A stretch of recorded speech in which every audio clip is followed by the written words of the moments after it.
Lunes, boses ni teacher ay okay pa. Martes, medyo gumagaralgal na. Miyerkules, masakit na ang lalamunan. Huwebes, masama na yata ang pakiramdam. Biyernes, parang ayoko nang pumasok. Ramdam na ramdam ko kasi lahat ng pagod. Sabado, gagawa naman sa bahay.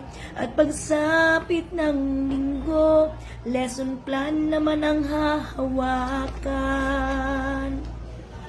O kay bilis ng Lunes dumating, paggising ko'y utak naglo-loading. Natulog akong isip ang gagawin, ngunit walang nagawa nang ako'y gumising.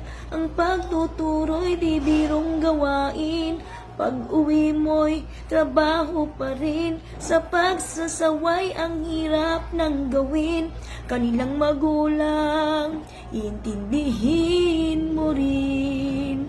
O kay bilis ng Lunes dumating, paggising ko'y utak naglo-loading. Natulog akong isip ang gagawin,